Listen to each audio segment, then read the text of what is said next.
ಸತ್ಯನಾರಾಯಣ ಸ್ವಾಮಿಯ ವ್ರತಗಳ ಪ್ರಾರಂಭವಾಗುತ್ತೆ. ಸತ್ಯನಾರಾಯಣ ಸ್ವಾಮಿ ವ್ರತದಲ್ಲಿ 5 ಅಧ್ಯಾಯಗಳಿವೆ.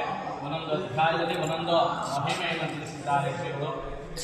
ಮೊದಲನೇ ಅಧ್ಯಾಯದಲ್ಲಿ ವ್ರತವನ್ನು ಯಾರು ಮಾಡಿದರೆ ಏನು ಪ್ರಯೋಜನ ಪಡೆಯುತ್ತಾರೆ, ಹಾಗೆ ಈ ವ್ರತವನ್ನು ಹಿಂದೆ ಯಾರು ಮಾಡಿದ್ದಾರೆ, ಈ ವ್ರತವನ್ನು ಮಾಡಿದರೆ ಏನು ಪ್ರಯೋಜನ, ಏನು ಫಲವನ್ನು ಪಡೆಯುತ್ತಾರೆ ಎಂಬ ಒಂದು ವಿಚಾರವನ್ನು ಮೊದಲನೇ ಅಧ್ಯಾಯದಲ್ಲಿ ಹೇಳಿಕೊಟ್ಟಿದ್ದಾರೆ.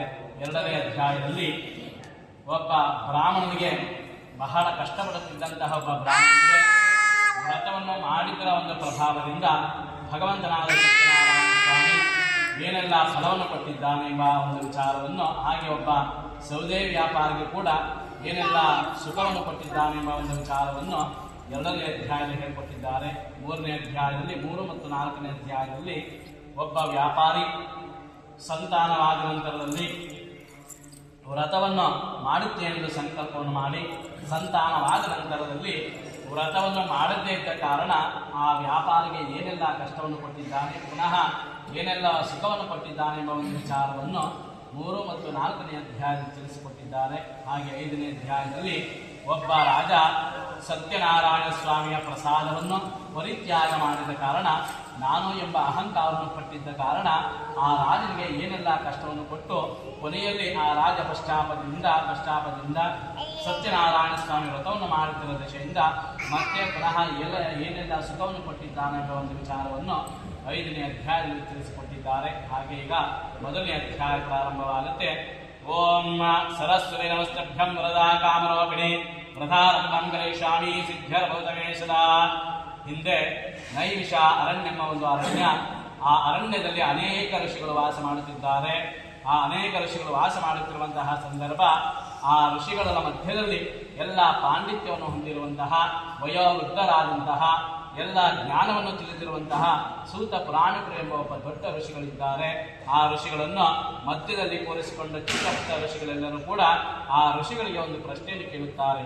ಎಳೆಯ ಋಷಿಗಳೀಗ ಈ ಭೂಲೋಕದಲ್ಲಿ ಇರುವಂತಹ ಎಲ್ಲ ಮಾನವರ ಕಷ್ಟಗಳೆಲ್ಲ ನಿವಾರಣೆಯಾಗಿ ಅವರಿಗೆ ಸುಖ ಶಾಂತಿ ಪ್ರಾಪ್ತಿಯಾಗಬೇಕಾದರೆ ಯಾವುದಾದರೂ ಒಂದು ವ್ರತ ಪೂಜೆ ಏನಾದರೂ ಇದ್ದಲ್ಲಿ ಅದನ್ನು ಹೇಳಿ ಎಂಬುದಾದ ಒಂದು ವಿಚಾರವನ್ನು ಕೇಳಿದಾಗ ಅದಕ್ಕೆ ಸೂತ ಪುರಾಣಿಕರು ಹೇಳುತ್ತಾರೆ. ಇಳೆಯ ಋಷಿಗಳಿಗ ಕೇಳಿ, ಹಿಂದೆ ಭಗವಂತನಾದ ಶ್ರೀಮನ್ನಾರಾಯಣ ನಾರದ ಮಹರ್ಷಿಗಳಿಗೆ ಯಾವ ಕಥೆಯನ್ನು ಹೇಳಿದನು ಅದೇ ಕಥೆಯನ್ನು ನಾನು ಕೂಡ ನಿಮಗೆ ಹೇಳುತ್ತೇನೆ, ಸಾವಧಾನ ಚಿತ್ತವಾಗಿ ಕೇಳಿದೆ ಎಂದು ಕಥೆಯನ್ನು ಹೇಳಲು ಆರಂಭಿಸುತ್ತಾರೆ. ಒಂದಾನೊಂದು ಸಮಯ ತ್ರಿಲೋಕ ಸಂಚರಿಯಾದಂತಹ ನಾರದ ಮಹರ್ಷಿಗಳು ಎಲ್ಲ ಲೋಕಗಳನ್ನು ಸುತ್ತುತ್ತಾ ಕೊನೆಯಲ್ಲಿ ಭೂಲೋಕಕ್ಕೆ ಬರುತ್ತಾರೆ. ಬಂದಂತಹ ನಾರದ ಮಹರ್ಷಿಗಳು ಭೂಲೋಕದಲ್ಲಿ ಹುಟ್ಟಿದಂತಹ ಎಲ್ಲ ಮಾನವರು ತಮ್ಮ ತಮ್ಮ ಪಾಪ ಕರ್ಮಗಳಿಂದ ಬಹಳ ಕಷ್ಟವನ್ನು ಪಡುತ್ತಿದ್ದಾರೆ, ಇವರ ಕಷ್ಟವನ್ನು ಪರಿಹಾರ ಮಾಡಬೇಕೆಂಬ ಒಂದು ಉದ್ದೇಶಪೂರ್ವಕವಾಗಿ ಆ ನಾರದ ಮಹರ್ಷಿಗಳು ನೇರವಾಗಿ ವೈಕುಂಠಕ್ಕೆ ಬರುತ್ತಾರೆ. ಬಂದಂತಹ ನಾರದ ಮಹರ್ಷಿಗಳನ್ನು ನೋಡಿದಂತಹ ಪರಮಾತ್ಮನಾದ ಶ್ರೀಮನ್ನಾರಾಯಣ ನಾರದನ್ನು ಕುರಿತು ಕೇಳುತ್ತಾರೆ. ಇಲೇ ನಾರದ, ನೀನು ವೈಕುಂಠಕ್ಕೆ ಬಂದ ವಿಚಾರವೇನು ಎಂದು ಕೇಳಿದಾಗ ಅದಕ್ಕೆ ನಾರದ ಮಹರ್ಷಿಗಳು ಹೇಳುತ್ತಾರೆ, ಇಲೇ ಪರಮಾತ್ಮ, ನಿನಗೆ ತಿಳಿಯದಂತಹ ವಿಚಾರವಿಲ್ಲ, ಆದರೂ ಕೂಡ ನೀನು ಕೇಳಿದೆ ಎಂಬ ಕಾರಣದಿಂದ ಹೇಳುತ್ತೇನೆ ಕೇಳು. ಯಾವ ಭಕ್ತರು ಈ ಭೂಲೋಕದಲ್ಲಿ ಹುಟ್ಟಿದಂತಹ ಮಾನವರು ತಮ್ಮ ತಮ್ಮ ಪಾಪ ಕರ್ಮಗಳಿಂದ ಬಹಳ ಕಷ್ಟವನ್ನು ಅನುಭವಿಸುತ್ತಿದ್ದಾರೆ, ಅವರ ಕಷ್ಟ ದುಃಖ ದಾರಿದ್ರ್ಯ ನಿವಾರಣೆಗೋಸ್ಕರ ಯಾವುದಾದರೂ ಒಂದು ಮಾರ್ಗ ತಿಳಿದಿದ್ದರೆ ಕೃಪೆಯಿಂದ ತಿಳಿಸಿಕೊಡಿ ಎಂದು ಕೇಳಿದಾಗ ಅದಕ್ಕೆ ಪರಮಾತ್ಮನಾದ ಶ್ರೀಮನ್ನಾರಾಯಣ, ಇಲೇ ನಾರದ, ಯಾವ ಭಕ್ತರು ಭಕ್ತಿಯಿಂದ ಸತ್ಯನಾರಾಯಣ ಸ್ವಾಮಿ ವ್ರತವನ್ನು ಮಾಡುತ್ತಾರೋ ಅಂತವರ ಸಂಪೂರ್ಣ ಕಷ್ಟವನ್ನು ನಾನು ನಿವಾರಣೆ ಮಾಡುತ್ತೇನೆ ಎಂದು ಹೇಳಿದ ತಕ್ಷಣವೇ ಆ ನಾರದ ಮಹರ್ಷಿಗಳು ಪುನಃ ನಾರಾಯಣ ಕುರಿತು ಕೇಳುತ್ತಾರೆ. ಹೇ ಪರಮಾತ್ಮ, ಸತ್ಯನಾರಾಯಣ ಸ್ವಾಮಿ ವ್ರತವನ್ನು ಹಿಂದೆ ಯಾರು ಮಾಡಿದ್ದಾರೆ, ಮಾಡಿ ಏನು ಪ್ರಯೋಜನ ಪಡೆದಿದ್ದಾರೆ, ಈ ವ್ರತವನ್ನು ಮಾಡುವುದಕ್ಕೆ ಕಾಲ ಯಾವುದೋ, ಈ ವ್ರತವನ್ನು ಎಲ್ಲಿ ಮಾಡಬೇಕು, ಹೇಗೆ ಮಾಡಬೇಕು, ಯಾರು ಮಾಡಬೇಕೋ ಇವೆಲ್ಲವನ್ನು ಸವಿಸ್ತರವಾಗಿ ತಿಳಿಸಿಕೊಡಿ ಎಂದು ಕೇಳಿದಾಗ ಅದಕ್ಕೆ ಪುನಃ ಭಗವಂತನಾದ ಶ್ರೀಮನ್ನಾರಾಯಣ, ಇದೇ ನಾರದ, ಯಾವ ಭಕ್ತರು ಭಕ್ತಿಯಿಂದ ಸತ್ಯನಾರಾಯಣ ಸ್ವಾಮಿ ವ್ರತವನ್ನು ಮಾಡುತ್ತಾರೋ ಹಾಗೆ ವ್ರತವನ್ನು ಅವರು ಮಾಡಿದರ ದಶೆಯಿಂದ ಧನ ಧಾನ್ಯಗಳು ಸಮೃದ್ಧಿಯಾಗುತ್ತದೆ, ಎಲ್ಲ ಕಡೆಯಲ್ಲೂ ಜೀವನ ಮಾಡುತ್ತದೆ. ಹಾಗೂ ಈ ವ್ರತಕ್ಕೆ ಆಗಿನ ಈ ದಿನ ಅಂತಿಲ್ಲ, ಯಾವ ದಿನಗಳಲ್ಲಿ ಮನುಷ್ಯನಿಗೆ ವ್ರತವನ್ನು ಮಾಡಬೇಕೆಂದು ಆಸಕ್ತಿ ಶ್ರದ್ಧೆ ಉಂಟಾಗಲು ಆ ದಿವಸ ಸತ್ಯನಾರಾಯಣ ಸ್ವಾಮಿಯ ವ್ರತವನ್ನು ಮಾಡಬೇಕು. ವ್ರತವನ್ನು ದೇವಾಲಯ ದೇವಸ್ಥಾನಗಳಲ್ಲಿ, ನದಿ ತೀರ ಸಮುದ್ರ ತಟದಲ್ಲಿ ಹಾಗೂ ಅಶ್ವತ್ಥಮೂಲ ಅರಳಿಕಟ್ಟೆ ಕೆಳಗಡೆ ಹಾಗೂ ತನ್ನ ಮನೆಯಲ್ಲಿ ಎಲ್ಲಿಯಾದರೂ ಈ ವ್ರತವನ್ನು ಮಾಡಬಹುದು. ಈ ವ್ರತವನ್ನು 4 ವರ್ಷಗಳ ಕಾಲ ಮಾಡಿ ಆದಿಯಲ್ಲಾಗಲಿ, ಮಧ್ಯದಲ್ಲಾಗಲಿ, ಕೊನೆಯಲ್ಲಾಗಲಿ ಯಾವ ಭಕ್ತರು ಭಕ್ತಿಯಿಂದ ಉದ್ಯಾಪನೆಯನ್ನು ಮಾಡುತ್ತಾರೋ ಅಂತವರಿಗೆ ಸಂಪೂರ್ಣ ಫಲ ಪ್ರಾಪ್ತಿಯಾಗುವುದು. ಈ ಬಾಯ ಮೇರೆಗೆ ಖಂಡಿತವಾಗಿ ಅವರಿಗೆ ಅಭೀಷ್ಟ ಸಿದ್ಧಿ ಉಂಟಾಗುವುದು ಎಂದು ಹೇಳಿ ಯಾವ ಶ್ರೀಮನ್ನಾರಾಯಣ ನಾಲ್ಗೆ ಹೇಳಿದ್ದಾರೆ ಎಂಬುದರಿಗೆ ಸ್ಕಾಂದ ಪ್ರಾಣದರೇವ ಕಾರಣದಲ್ಲಿನ ಸತ್ಯನಾರಾಯಣ ಸ್ವಾಮಿ ಕಥೆಯಲ್ಲಿ ಮೊದಲನೆಯ ಕಾರ್ಯವು ಸಮಾಪ್ತವಾದದ್ದು. ಹೇ ಸತ್ಯನಾರಾಯಣ, ಹೇ ಸತ್ಯರಾಮೇಶ, ಹೇ ಸತ್ಯಮುಕುಂದ, ಹೇ ಜೇಟೋ. ಓಂ ಭೋರ್ಭಸ್ವಃ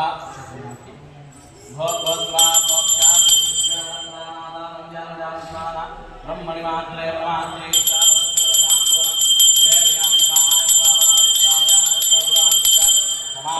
ಬ್ರಹ್ಮಣಿ ಮಾತ್ರೇ ಪರಮಾತ್ಮೇ ಮಹಾನಿವೇದನಂ ನಿವೇದಯಾಮಿ ಮಂಗಳಕರ ನೀರಾಜನಿಷ್ಯೇ ಧನ್ಯವಾದ್ರಮದೋ ಪೂರ್ಣಂ ದದಾತಿ ಮದವ್ಯೋಸಾಮಿ ಕೇಕಲಾ ಬ್ರಹ್ಮಣ ನಗರ ಕಾಶಿ ಕ್ಷೇತ್ರ ಒಂದು ನಗರ. ಆ ನಗರದಲ್ಲಿ ಒಬ್ಬ ಅತ್ಯಂತ ಬಡ ಬ್ರಾಹ್ಮಣಿದ್ದಾನೆ. ಆ ಬ್ರಾಹ್ಮಣನಿಗೆ ತಿನ್ನಲು ಅನ್ನ ಒದೆಯಲು ಬಟ್ಟೆ ಇಲ್ಲದ ಅತಿ ಕಡಬಡವನಾಗಿದ್ದರೂ ಕೂಡ ಆ ಬ್ರಾಹ್ಮಣ ಮಹಾನ್ ದೈವ ಭಕ್ತನಾಗಿರುತ್ತಾನೆ. ಹೀಗಿರುವಂತಹ ಒಮ್ಮೆ ಆ ಬ್ರಾಹ್ಮಣ ಪ್ರತಿದಿನ ಭಿಕ್ಷೆ ಬೇಡಿ ತನ್ನ ಜೀವನವನ್ನು ಸಾಗಿಸುವಂತಹ ಸಂದರ್ಭ ಪರಮಾತ್ಮನಾದ ಸತ್ಯನಾರಾಯಣ ಸ್ವಾಮಿಯು ಈ ಬ್ರಾಹ್ಮಣನ ಕಷ್ಟವನ್ನು ಪರಿಹಾರ ಮಾಡಬೇಕೆಂಬ ಉದ್ದೇಶಪೂರ್ವಕವಾಗಿ ಒಬ್ಬ ವೃದ್ಧ ಬ್ರಾಹ್ಮಣ ವೇಷವನ್ನು ಧರಿಸಿಕೊಂಡು ಬಂದು, ಅಯ್ಯ ಬ್ರಾಹ್ಮಣೋತ್ತಮ, ನಿನಗೆ ಈ ರೀತಿ ದುಃಖ ದಾರಿದ್ರ್ಯ ಬರಲು ಕಾರಣವೇನೆಂದು ಕೇಳಿದಾಗ ಅದಕ್ಕೆ ಬಡ ಬ್ರಾಹ್ಮಣ ಹೇಳುತ್ತಾನೆ, ಈ ಬ್ರಾಹ್ಮಣೋತ್ತಮ, ನಾನು ಹಿಂದೆ ಮಾಡಿರುವಂತಹ ಪಾಪಕರ್ಮಾನುಸಾರವಾಗಿ ನನಗೆ ಈ ರೀತಿ ಕಷ್ಟ ಉಂಟಾಗಿದೆ. ನನ್ನ ಕಷ್ಟ ದುಃಖ ದಾರಿದ್ರ್ಯ ನಿವಾರಣೆಗೋಸ್ಕರ ಯಾವುದಾದರೂ ಒಂದು ಮಾರ್ಗ ತಿಳಿದಿದ್ದರೆ ಕೃಪೆಯಿಂದ ತಿಳಿಸಿಕೊಡಿ ಎಂದು ಕೇಳಿದಾಗ ಅದಕ್ಕೆ ಬ್ರಾಹ್ಮಣ ರೂಪಿಯಾದಂತಹ ಸತ್ಯನಾರಾಯಣ ಸ್ವಾಮಿ ಹೇಳುತ್ತಾನೆ, ಲೇ ಬ್ರಾಹ್ಮಣ, ಚಿಂತಿಸಬೇಡ. ಸತ್ಯನಾರಾಯಣ ಸ್ವಾಮಿಯಲ್ಲಿ ಹೇಳುವಂತಹ ವಿಷ್ಣುವಿನ ಪೂಜೆಯನ್ನು ನೀನು ಮಾಡು, ಖಂಡಿತವಾಗಿ ನಿನಗೆ ಒಳ್ಳೆಯದಾಗುತ್ತದೆ ಎಂದು ಹೇಳಿ ಆ ವ್ರತದ ವಿಧಿವಿಧಾನವೆಲ್ಲ ಆ ಬಡ ಬ್ರಾಹ್ಮಣಕ್ಕೆ ಹೇಳಿ ಅಲ್ಲಿಂದ ಮಾಯವಾಗುತ್ತಾರೆ. ಈ ಬ್ರಾಹ್ಮಣನಾದರೂ ಆ ವ್ರತವನ್ನು ಮಾಡುತ್ತೆ ಎಂದು ಸಂಕಲ್ಪವನ್ನು ಮಾಡಿಕೊಂಡು ಆ ದಿನವೆಲ್ಲವನ್ನು ಕಳೆದು ಮಾರನೇ ಬೆಳಗ್ಗೆ ಎದ್ದು ತನ್ನ ನಿತ್ಯ ಕರ್ಮಗಳನ್ನೆಲ್ಲ ಮುಗಿಸಿಕೊಂಡು ಯಥಾಪ್ರಕಾರ ಭಿಕ್ಷೆಗೆ ಹೋಗುವಂತಹ ಸಂದರ್ಭ ಸತ್ಯನಾರಾಯಣ ಸ್ವಾಮಿಗೆ ಒಂದು ಹರಕೆಯನ್ನು ಮಾಡಿಕೊಳ್ಳುತ್ತಾನೆ. ಇದೇ ಪರಮಾತ್ಮ, ನನಗೆ ಈ ದಿನ ಭಿಕ್ಷೆ ಬೇಡಿ ಬಂದಂತಹ ಹಣದಲ್ಲಿ ನಿನ್ನ ವ್ರತವನ್ನು ನಾನು ಮಾಡುತ್ತೇನೆ ಎಂದು ಸಂಕಲ್ಪವನ್ನು ಮಾಡಿಕೊಂಡು ಭಿಕ್ಷೆಗೆ ಹೋದಂತಹ ಸಂದರ್ಭದಲ್ಲಿ ಅವತ್ತಿನ ದಿವಸ ಭಿಕ್ಷೆ ಕೊಡದಂತಹ ಜನರು ಅವತ್ತಿನ ದಿವಸ ವ್ಯಾಪಾರಿಗೆ ಆ ಬ್ರಾಹ್ಮಣಿಗೆ ಯಥೇಚ್ಛವಾಗಿ ಭಿಕ್ಷೆಯನ್ನು ಕೊಟ್ಟಿದ್ದಾರೆ. ಆ ಭಿಕ್ಷೆ ಬೇಡಿ ಬಂದಂತಹ ಹಣದಲ್ಲಿ ಸತ್ಯನಾರಾಯಣ ಸ್ವಾಮಿ ವ್ರತಕ್ಕೆ ಬೇಕಾದಂತಹ ಹಾಲು, ಮೊಸರು, ತುಪ್ಪ, ಬಾಳೆಹಣ್ಣು, ಸಕ್ಕರೆ, ಬೆಲ್ಲ ಇತ್ಯಾದಿ ಎಲ್ಲ ದ್ರವ್ಯಗಳನ್ನು ಯಥೇಚ್ಛವಾಗಿ ತೆಗೆದುಕೊಂಡು ಬಂದು ತನ್ನ ಮನೆಯಲ್ಲಿ ಶ್ರದ್ಧಾ ಭಕ್ತಿಯಿಂದ ಸತ್ಯನಾರಾಯಣ ಸ್ವಾಮಿ ವ್ರತವನ್ನು ಮಾಡುತ್ತಾನೆ. ಆ ಪೂಜೆಯ ಫಲದಿಂದ ಆ ಬ್ರಾಹ್ಮಣನ ಕಷ್ಟವೆಲ್ಲ ದಿನದಿಂದ ದಿನಕ್ಕೆ ನಿವಾರಣೆಯಾಗಿ ಅಂದಿನಿಂದ ಸುಖ ಶಾಂತಿಯಿಂದ ಬಾಳುತ್ತಿದ್ದಾನೆ, ಅತಿ ಶ್ರೀಮಂತನಾಗಿ ಬಾಳುತ್ತಿದ್ದಾನೆ. ಒಂದು ದಿನ ಆ ಬ್ರಾಹ್ಮಣ ತನ್ನ ಮನೆಯಲ್ಲಿ ಸತ್ಯನಾರಾಯಣ ಸ್ವಾಮಿಯ ವ್ರತವನ್ನು ಮಾಡುತ್ತಿರುವಂತಹ ಸಂದರ್ಭದಲ್ಲಿ ಅಲ್ಲಿಗೆ ಒಬ್ಬ ಕಟ್ಟಿಗೆ ವ್ಯಾಪಾರಿ ಒಬ್ಬರು ಬರುತ್ತಾನೆ. ಆ ಕಟ್ಟಿಗೆ ವ್ಯಾಪಾರಿಗೆ ಬಹಳ ಬಾಯಾರಿಕೆಯಾದ ಕಾರಣ ಬಾಯಾರಿಕೆ ನಿವಾರಣೆಗೋಸ್ಕರ ಬ್ರಾಹ್ಮಣ ಮನೆಯ ಹತ್ತಿರ ಬಂದು ಸೌದೆಯ ಹೊರೆಯನ್ನು ಕೆಳಗಡೆ ಇಳಿಸಿ ಬ್ರಾಹ್ಮಣ ಮನೆಯ ಒಳಗೆ ಪ್ರವೇಶವನ್ನು ಮಾಡುತ್ತಾನೆ. ಮನೆಯ ಒಳಗಡೆ ಬಂದ ತಕ್ಷಣವೇ ಆ ಮನೆಯಲ್ಲಿ ಸತ್ಯನಾರಾಯಣ ಸ್ವಾಮಿ ವ್ರತವನ್ನು ಮಾಡುತ್ತಿರುವುದನ್ನು ಕಂಡು ಅಲ್ಲಿಯೇ ಕುಳಿತುಕೊಂಡು ತೀರ್ಥ ಪ್ರಸಾದಗಳನ್ನು ತೆಗೆದುಕೊಂಡು ಕೊನೆಯಲ್ಲಿ ಆ ಬ್ರಾಹ್ಮಣನು ಕುಳಿತು ಕೇಳುತ್ತಾನೆ, ಯಾ ಬ್ರಾಹ್ಮಣ, ನೀನು ಮಾಡುತ್ತಿರುವಂತಹ ವ್ರತ ಯಾವುದೋ, ಇದನ್ನು ಮಾಡಿದರೆ ಎಂಥ ಫಲ ಹೊಂದಬಹುದು ಎಂದು ಕೇಳಿದಾಗ ಅದಕ್ಕೆ ಬ್ರಾಹ್ಮಣ ಹೇಳುತ್ತಾನೆ, ಇಲ್ಲೇ ಸೌದೆ ವ್ಯಾಪಾರಿಯೇ, ಇದು ಸತ್ಯನಾರಾಯಣ ಸ್ವಾಮಿ ವ್ರತ ಎಂಬುದು. ಈ ವ್ರತವನ್ನು ಮಾಡಿದರ ದಶೆಯಿಂದಲೇ ನನ್ನ ಕಷ್ಟವಾದ ನಿವಾರಣೆಯಾಗಿ ನಾನು ಈ ದಿನ ಸುಖ ಶಾಂತಿಯಿಂದ ಬಾಳುತ್ತಿದ್ದೇನೆ ಎಂದು ಹೇಳಿದ ತಕ್ಷಣವೇ ಈ ವ್ಯಾಪಾರಿಗೆ ಸೌದೆ ವ್ಯಾಪಾರಿಗೆ ಬಹಳ ಸಂತೋಷವಾಗಿ ತೀರ್ಥ ಪ್ರಸಾದವೆಲ್ಲ ತೆಗೆದುಕೊಂಡು ಆ ವ್ರತದ ವಿಧಿವಿಧಾನವೆಲ್ಲ ಕೇಳಿ ತಿಳಿದುಕೊಂಡು ತನ್ನ ಬಾಯಾರಿಕೆಯನ್ನು ನಿವಾರಣೆ ಮಾಡಿಕೊಂಡು ಅಲ್ಲಿಯೇ ಪರಮಾತ್ಮನಾದ ಸತ್ಯನಾರಾಯಣ ಸ್ವಾಮಿಗೆ ಒಂದು ಹರಕೆಯನ್ನು ಮಾಡಿಕೊಡುತ್ತಾನೆ. ರೇ ಪರಮಾತ್ಮ, ನನಗೂ ಕೂಡ ಒಳ್ಳೆಯದಾದರೆ ನಾನೂ ಕೂಡ ನನ್ನ ವ್ರತವನ್ನು ಮಾಡ್ತೀನಿ ಎಂದು ಸಂಕಲ್ಪವನ್ನು ಮಾಡಿಕೊಂಡು ಆ ಸೌದೆಯನ್ನು ತಲೆ ಮೇಲೆ ಇಟ್ಟುಕೊಂಡು ಸೌದೆಯನ್ನು ಮಾಡಲಿಕ್ಕೋಸ್ಕರ ಪಟ್ಟಣಕ್ಕೆ ಹೋಗುತ್ತಾನೆ. ಆ ಪಟ್ಟಣದಲ್ಲಿ ಯಾರೋ ಒಬ್ಬರು ಪುಣ್ಯಾತ್ಮರು ಆ ಸೌದೆಯ ಹೊರಗೆ ಹೆಚ್ಚಿನ ಹಣವನ್ನು ಕೊಟ್ಟು ತೆಗೆದುಕೊಳ್ಳುತ್ತಾರೆ. ಆ ಸೌದೆ ಮಾರಿ ಬಂದಂತಹ ಹಣದಲ್ಲಿ ಆತನೂ ಕೂಡ ಸತ್ಯನಾರಾಯಣ ಸ್ವಾಮಿ ವ್ರತಕ್ಕೆ ಬೇಕಾದಂತಹ ಎಲ್ಲ ದ್ರವ್ಯಗಳನ್ನು ತೆಗೆದುಕೊಂಡು ಬಂದು ತನ್ನ ಮನೆಯಲ್ಲಿ ಸತ್ಯನಾರಾಯಣ ಸ್ವಾಮಿ ವ್ರತವನ್ನು ಮಾಡುತ್ತಾನೆ. ಆ ಪೂಜೆಯ ಫಲದಿಂದ ಸತ್ಯನಾರಾಯಣ ಸ್ವಾಮಿ ಅನುಗ್ರಹದಿಂದ ಆ ಸೌದೆ ವ್ಯಾಪಾರಿಯ ಕಷ್ಟವೂ ಕೂಡ ಅಂದಿನಿಂದ ದಿನದಿಂದ ದಿನಕ್ಕೆ ನಿವಾರಣೆಯಾಗಿ ಸುಖ ಶಾಂತಿಯಿಂದ ಮಾಡಿ ಕಡೆಗಾಲದಲ್ಲಿ ಸತ್ಯನಾರಾಯಣ ಸ್ವಾಮಿ ಲೋಕವನ್ನು ಬರುತ್ತಾರೆ ಎಂಬುದಕ್ಕೆ ಸ್ಕಾಂದಾವರಾಮದೇವ ಕಾಣದ ದಿನ ಸತ್ಯನಾರಾಯಣ ಸ್ವಾಮಿ ಕಥೆಯಲ್ಲಿ 2ನೇ ಅಧ್ಯಾಯವು ಸಮಾಪ್ತವಾಯಿತು. ಜೈ ನಿವಾರಣ ಗೋವಿಂದ ಓಂ ಭೂರ್ಭುವಃ ಸ್ವಃ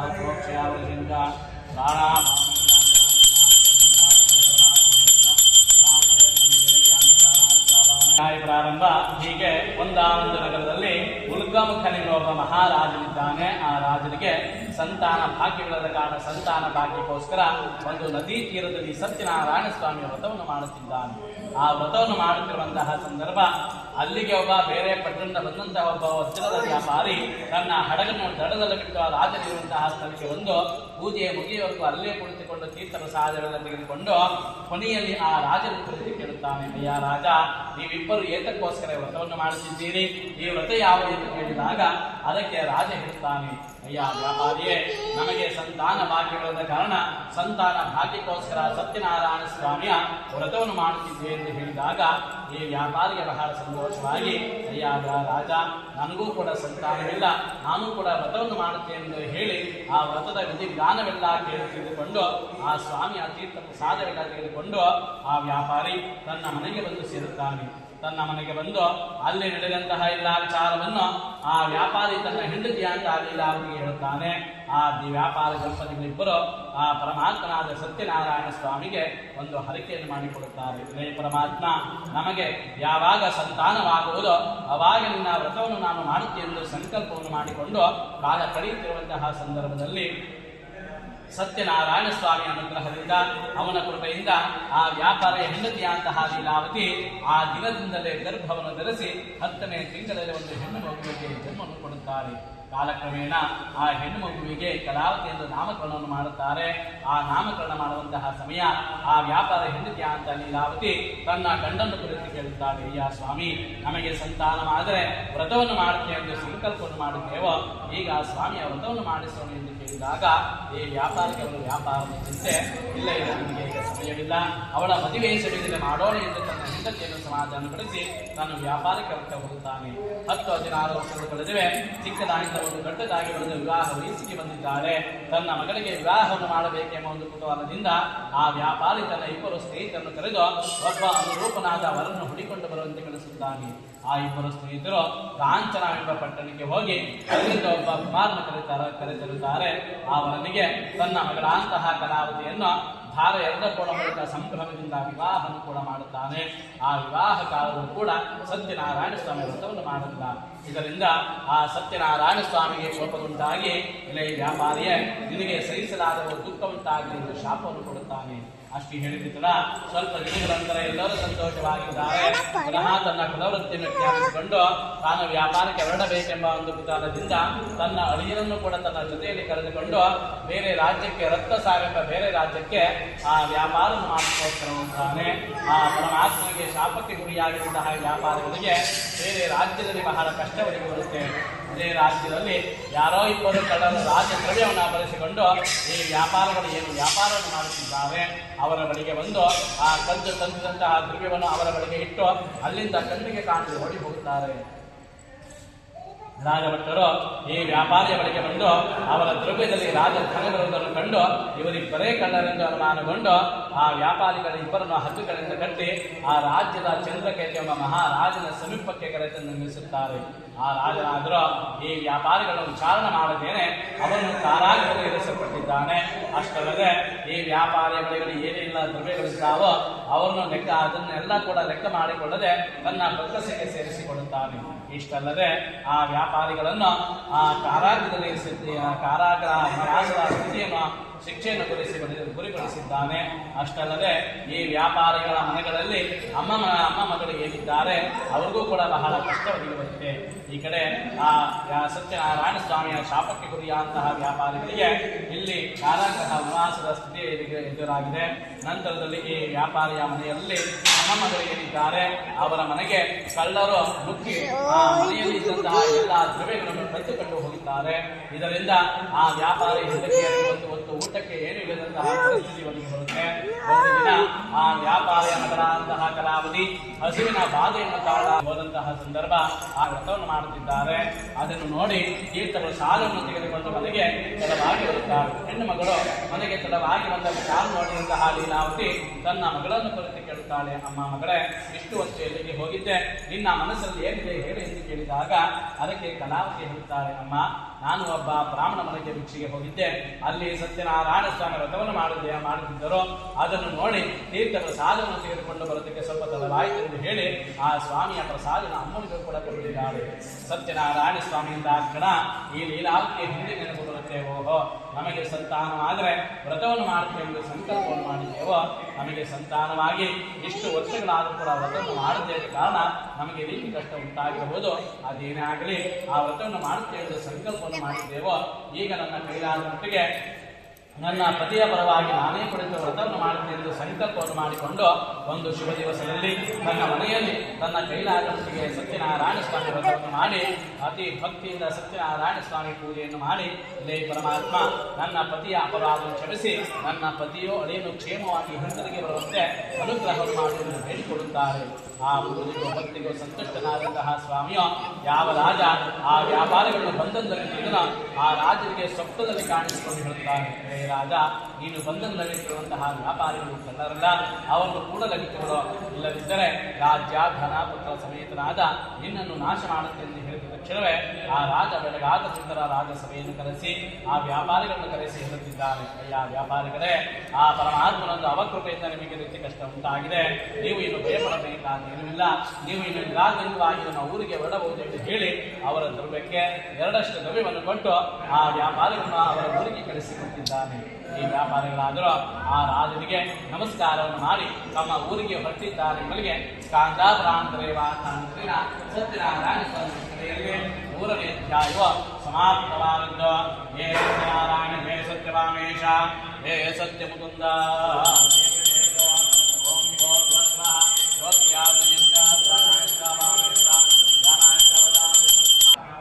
ನಾಲ್ಕನೇ ಅಧ್ಯಾಯ ಪ್ರಾರಂಭ. ಹೀಗೆ ಆ ವ್ಯಾಪಾರಿಗಳಿಬ್ಬರು ರಾಜನಿಗೆ ನಮಸ್ಕಾರವನ್ನು ಮಾಡಿ ತಮ್ಮ ಊರಿಗೆ ಹೊರಡುವಂತಹ ಸಂದರ್ಭ ಆ ರಾಜ ಕೊಟ್ಟಂತಹ ಎಲ್ಲ ದ್ರವ್ಯಗಳನ್ನು ಲೆಕ್ಕ ಮಾಡಿಕೊಂಡು ತಮ್ಮ ಹಡಗಿನಲ್ಲಿ ತುಂಬಿಕೊಳ್ಳುತ್ತಿದ್ದಾರೆ. ಇದನ್ನು ನೋಡಿದಂತಹ ಸತ್ಯನಾರಾಯಣ ಸ್ವಾಮಿಯು ಈ ವ್ಯಾಪಾರಿಗಳನ್ನು ಪುನಃ ಪರೀಕ್ಷೆ ಮಾಡಬೇಕೆಂಬ ಒಂದು ಉದ್ದೇಶಪೂರ್ವಕವಾಗಿ ಒಬ್ಬ ವೃದ್ಧ ಸನ್ಯಾಸಿ ವೇಷವನ್ನು ಧರಿಸಿಕೊಂಡು ಬಂದು, ಅಯ್ಯ ವ್ಯಾಪಾರಿಗಳೇ, ನಿಮ್ಮ ಹಡಗಿನಲ್ಲಿ ಬೆಲೆ ಬಾಳುವ ವಸ್ತುಗಳು ಏನೇನು ತುಂಬಿದ್ದೀರಿ ಎಂದು ಕೇಳುತ್ತಾನೆ. ಇದನ್ನು ಕೇಳಿದಂತಹ ವ್ಯಾಪಾರಿಗಳ ಬಹಳ ಆಶ್ಚರ್ಯವಾಗಿ, ಇವನ್ಯಾರೋ ಸನ್ಯಾಸಿ ವೇಷಧಾರಿಯಾದ ಕಳ್ಳನ ಇರಬೇಕೆಂಬ ಅನುಮಾನಗೊಂಡು, ಅಯ್ಯ ಸನ್ಯಾಸಿಯೇ, ನಮ್ಮ ಹಡಗಿನಲ್ಲಿ ಬೆಲೆ ಬಂಡಿಗಳನ್ನು ಬಿಟ್ಟು ಬೇರೇನು ತುಂಬಿಲ್ಲ ಎಂದು ಸುಳ್ಳು ಹೇಳುತ್ತಿದ್ದಾರೆ. ಇದನ್ನು ಕೇಳಿದಂತಹ ಆ ಸನ್ಯಾಸ ರೂಪಿಯಾದಂತಹ ಸತ್ಯನಾರಾಯಣ ಸ್ವಾಮಿಯು, ಆಯ್ತು ನಿಮ್ಮ ಮಾತಿನಂತೆ ಆಗಲೆಂದು ಹೇಳಿ ಅಲ್ಲಿಂದ ಹೊರಟು ಹೋಗುತ್ತಾರೆ. ಸ್ವಲ್ಪ ಸಮಯದ ನಂತರ ಊಟೋಪಚಾರವಾದ ಮೇಲೆ ಆ ವ್ಯಾಪಾರಿಗಳಿಬ್ಬರು ಹಡಗಿನ ಹತ್ತಿರ ಬಂದು ನೋಡುತ್ತಾರೆ. ಅವರು ಸಂಪಾದನೆ ಮಾಡಿದಂತಹ ಎಲ್ಲ ಬೆಲೆ ಬಾಳುವಸ್ತುಗಳು ಬರಿಯಲ್ಲಿ ಬಂಡಿಗಳಾಗಿದ್ದಾರೆ. ಇದನ್ನು ಕಂಡಂತಹ ವ್ಯಾಪಾರಿಗಳು ಹಾಗೆ ಮೂರ್ಛೆ ಹೋಗುತ್ತಾರೆ. ಪುನಃ ಎಚ್ಚೆತ್ತವರಾಗಿ ದ್ರವ್ಯ ಹೋದ ದುಃಖಿಸಿರುವಂತಹ ಮಾವನನ್ನು ಕಂಡು ಈ ಅಳಿಯ ಹೇಳುತ್ತಿದ್ದಾನೆ, ಹೇ ಮಾವನವರೇ, ಏಕೆ ದುಃಖಿಸಿದ್ರಿವಿರಿ? ಆ ಸನ್ಯಾಸಿ ನಮಗೆ ಶಾಪ ಕೊಟ್ಟಿದ್ದಾರೆ, ಆದುದರಿಂದಲೇ ನಮ್ಮ ಪದಾರ್ಥವೇ ರೀತಿಯಾಗಿದೆ. ನಾವು ಸನ್ಯಾಸಿಯನ್ನು ಕಂಡು ಆತನಿಗೆ ನಾವು ಶರಣಾಗಿದ್ದರಾದರೆ ಖಂಡಿತವಾಗಿ ನಮ್ಮ ದ್ರವ್ಯವು ನಮಗೆ ಸಿಗುವುದೆಂದು ಹೇಳಿ ಆ ವ್ಯಾಪಾರಿಗಳಿಬ್ಬರು ಪುನಃ ಸನ್ಯಾಸಿಯನ್ನು ಹುಡುಕಿಕೊಂಡು ಹೋಗುತ್ತಾರೆ. ಸ್ವಲ್ಪ ದೂರ ಹೋದ ನಂತರ ಆ ಸನ್ಯಾಸಿಯನ್ನು ಕಂಡು ಅವರ ಬಳಿಗೆ ಓಡೋಡಿ ಹೋಗಿ ಅವರ ಪಾದಗಳಿಗೆ ದೀರ್ಘವಾಗಿ ನಮಸ್ಕಾರವನ್ನು ಮಾಡಿ, ಅಯ್ಯ ಸನ್ಯಾಸಿಯೇ, ನಾವು ಮಾಡಿರುವಂತಹ ಅಪರಾಧವನ್ನು ಕ್ಷಮಿಸಿ ನಮ್ಮ ದ್ರವ್ಯವು ನಮಗೆ ಸಿಗುವಂತೆ ಮಾಡಿ ಎಂಬುದಾದಂಥ ಮಾತನ್ನು ಕೇಳಿ ಅಂಗಲಾಚಿ ಬೇಡಿಕೊಳ್ಳುತ್ತಾರೆ. ಇದನ್ನು ಕೇಳಿದಂತಹ ಆ ಸನ್ಯಾಸ ರೂಪಿಯಾದಂತಹ ಸ್ವಾಮಿಯು ಆ ವ್ಯಾಪಾರಿಗಳನ್ನು ಕುರಿತು ಹೇಳುತ್ತಾನೆ, ಆ ವ್ಯಾಪಾರಿಗಳೇ ಕೇಳಿ, ನೀವು ಮಧಾಂಧರು, ನಿಮ್ಮಲ್ಲಿ ಹಣವಿದ್ದರೂ ಕೂಡ ಲೋಭಿತನದಿಂದ ನೀವು ಸತ್ಯನಾರಾಯಣ ವ್ರತವನ್ನು ಮಾಡುತ್ತೇವೆ ಎಂದು ಸಂಕಲ್ಪವನ್ನು ಮಾಡಿದ ಬಳಿಕ ಆ ವ್ರತವನ್ನು ಮಾಡುತ್ತಿದ್ದ ಕಾರಣ, ಅಸತ್ಯ ವಾಕ್ಯವನ್ನು ನುಡಿದಿದ್ದ ಕಾರಣ ಈ ರೀತಿ ನಿಮಗೆ ಕಷ್ಟ ಉಂಟಾಗಿದೆ. ಈಗಲಾದರೂ ಕೂಡ ವ್ರತವನ್ನು ಮಾಡಿದ್ದೀಯಾದರೆ ಖಂಡಿತವಾಗಿ ನಿಮಗೆ ಒಳ್ಳೆಯದಾಗುತ್ತದೆ, ನಿಮಗೆ ನಿಮ್ಮ ದ್ರವ್ಯ ನಮಗೆ ಸಿಗುವಂತೆ ಆಗುತ್ತದೆ ಎಂದು ಹೇಳಿದ ತಕ್ಷಣವೇ ಈ ವ್ಯಾಪಾರಿಗಳು ಪುನಃ ಆ ಸನ್ಯಾಸಿಯ ಪಾದಗಳಿಗೆ ದೀರ್ಘವಾಗಿ ನಮಸ್ಕಾರವನ್ನು ಮಾಡಿ, ಈ ಆ ಸನ್ಯಾಸಿಯೇ, ಖಂಡಿತವಾಗಿ ನಾವು ವ್ರತವನ್ನು ಮಾಡುತ್ತೇವೆ, ನಮ್ಮ ದ್ರವ್ಯವು ನಮಗೆ ಸಿಗುವಂತೆ ಮಾಡಿ ಎಂದು ಅಂಕಲಾಚಿ ಬೇಡಿಕೊಂಡಾಗ, ಆಯಿತು ನಿಮ್ಮ ಪದಾರ್ಥ ನಮಗೆ ಸಿಗುವಂತಾಗಲಿ, ನಿಮಗೆ ಒಳ್ಳೆಯದಾಗಲಿ ಎಂದು ಆಶೀರ್ವಾದವನ್ನು ಮಾಡಿ ಅಲ್ಲಿಂದ ಹೊರಟು ಹೋಗುತ್ತಾರೆ. ಪುನಃ ಹಡಗಿನ ಹತ್ರ ಬಂದು ನೋಡುತ್ತಾರೆ, ಎಲೆ ಬಳ್ಳಿಗಳಾಗಿದ್ದಂತಹ ದ್ರವ್ಯವು ಪುನಃ ಬೆಲೆ ಬಾಳುವ ವಸ್ತುಗಳಾಗಿದ್ದಾವೆ. ಇದನ್ನು ಕಂಡಂತಹ ವ್ಯಾಪಾರಿಗಳೇ ಬಹಳ ಸಂತೋಷವಾಗಿ ತಮ್ಮ ಪಟ್ಟಣಕ್ಕೆ ಬರುತ್ತಾ ತಮ್ಮ ಊರಿನ ಸಮೀಪಕ್ಕೆ ಬಂದು ತಾವು ಬಂದಿರುವಂತಹ ವಿಚಾರವನ್ನು ಮನೆಯವರಿಗೆ ಹೇಳಲು ಅಲ್ಲೇ ಇದ್ದಂತಹ ಒಬ್ಬ ಸೇವಕನ್ನು ಕರೆದು, ನಾವು ಹೊಂದಿರುವಂತಹ ವಿಚಾರವನ್ನು ನಮ್ಮ ಮನೆಯವರಿಗೆ ತಿಳಿಸಿಬಿಡಪ್ಪ ಎಂದು ಹೇಳಿ ಕಳಿಸುತ್ತಾನೆ. ಆ ಸೇವಕನಾದರೂ ಆ ವ್ಯಾಪಾರಿಯ ಮನೆಗೆ ಹೋಗಿ ಆ ವ್ಯಾಪಾರ ಹೆಂಡತಿ ಅಂತ ಲೀಲಾವತಿಗೆ ಹೇಳುತ್ತಿದ್ದಾನೆ, ಅಮ್ಮ, ನಿಮ್ಮ ಪತಿಯೋ ಮತ್ತು ಅಳಿಯನೋ ಈ ಪಟ್ಟಣದೊಳಗೆ ಬಂದಿದ್ದಾರೆ, ನಿಮ್ಮನ್ನು ಬರೆದುಕೋಸ್ಕರ ಹೇಳುತ್ತಿದ್ದಾರೆ ಎಂದು ಹೇಳಿದ ತಕ್ಷಣವೇ ಅದೇ ಸಂದರ್ಭದಲ್ಲಿ ಆ ವ್ಯಾಪಾರಿ ಹೆಂಡತಿ ಅಂತ ಲೀಲಾವತಿ ತನ್ನ ಮನೆಯಲ್ಲಿ ತನ್ನ ಕೈಲಾದ ಮಟ್ಟಿಗೆ ಸತ್ಯನಾರಾಯಣ ಸ್ವಾಮಿಯ ವ್ರತವನ್ನು ಮಾಡುತ್ತಿದ್ದಾಳೆ. ಆ ವ್ರತವನ್ನು ಮಾಡುತ್ತಿರುವಂತಹ ಸಂದರ್ಭ ವ್ಯಾಪಾರಕ್ಕೆ ಹೋದಂತಹ ತನ್ನ ಗಂಡ ಎಷ್ಟೋ ದಿನಗಳ ನಂತರ ಬಂದ ವಿಚಾರವನ್ನು ಕೇಳಿ ಆ ಗಂಡ ನೋಡುವ ಆತುರದಿಂದ ಪೂಜೆಯನ್ನು ಬೇಗ ಬೇಗನೆ ಮುಗಿಸಿ ತೀರ್ಥ ಪ್ರಸಾದವನ್ನು ತೆಗೆದುಕೊಂಡು ತನ್ನ ಮಗಳಂತಹ ಕಲಾವತಿಗೆ ಹೇಳುತ್ತಿದ್ದಾಳೆ, ಅಮ್ಮ ಮಗಳೇ, ಪತಿಗಳ ದರ್ಶನಾರ್ಥವಾಗಿ ಶೀಘ್ರವಾಗಿ ಹೋಗೋಣ, ಸಿದ್ಧಳಾಗೆಂದು ಹೇಳಿದ ತಕ್ಷಣವೇ ಆ ಕಲಾವತಿ ಗಂಡ ನೋಡುವ ಆತುರದಿಂದ ಪೂಜೆಯಷ್ಟೇ ಮುಗಿಸಿ ತೀರ್ಥ ಪ್ರಸಾದವನ್ನು ತೆಗೆದುಕೊಳ್ಳದೆ ಹಾಗೆ ಅಮ್ಮನೊಡನೆ ಹೋಗುತ್ತಾಳೆ. ಇವರು ಪುನಃ ಪದೇ ಪದೇ ತಪ್ಪು ಮಾಡುತ್ತಿರುವುದನ್ನು ಕಂಡು ಆ ಕಲಾವತಿ ಎಂಬ ಗಂಡನ್ನು ನೀರಿನಲ್ಲಿ ಒಳಗುವಂತೆ ಮಾಡಿದ್ದಾನೆ ಪರಮಾತ್ಮ. ಅಮ್ಮ ಮಗಳು ಸಮುದ್ರ ದಡಕ್ಕೆ ಬರುತ್ತಾರೆ. ಅಲ್ಲಿ ಕಲಾವತಿ ತನ್ನ ಗಂಡ ನೀರಿನಲ್ಲಿ ಉಳಿಯ ಹೋದ ವಿಚಾರವನ್ನು ಕೇಳಿ ನಾನು ಕೂಡ ಸಮುದ್ರಕ್ಕೆ ಹಾರತೆಂದು ನಿಶ್ಚಯವನ್ನು ಮಾಡುತ್ತಾಳೆ.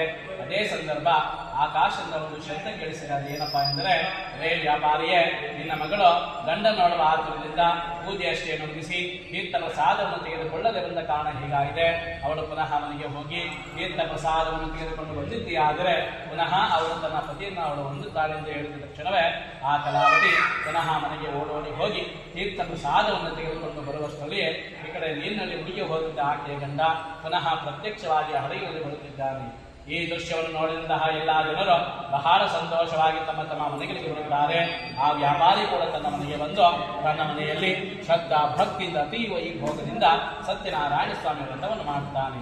ಅಷ್ಟಲ್ಲದೆ ಪ್ರತಿ ಪೌರ್ಣಿಮಾ ಸಂಕ್ರಾಂತಿ ವರ್ಷಗಳ ಕಾಲದಲ್ಲಿ ಕೂಡ ಪ್ರತಿ ತಿಂಗಳು ತನ್ನ ಮನೆಯಲ್ಲಿ ಸತ್ಯನಾರಾಯಣ ಸ್ವಾಮಿ ವ್ರತವನ್ನು ಮಾಡಿಕೊಂಡು ಬಂದು ಸುಖ ಶಾಂತಿಯುತ ಬಾಳಿ ಬೆಳಗಾಲದಲ್ಲಿ ಸತ್ಯನಾರಾಯಣ ಸ್ವಾಮಿ ಲೋಕ ಮಾಡುತ್ತಾನೆ. ನನಗೆ ಸ್ಕಾಂದಾಪರಾಂಜನೇಯ ಕಾಂಗಲಿನ ಸತ್ಯನಾರಾಯಣ ಸ್ವಾಮಿ ಕಡೆಯಲ್ಲಿ 4ನೇ ಅಧ್ಯಾಯವು ಸಮಾಪ್ತವಾದದ್ದು.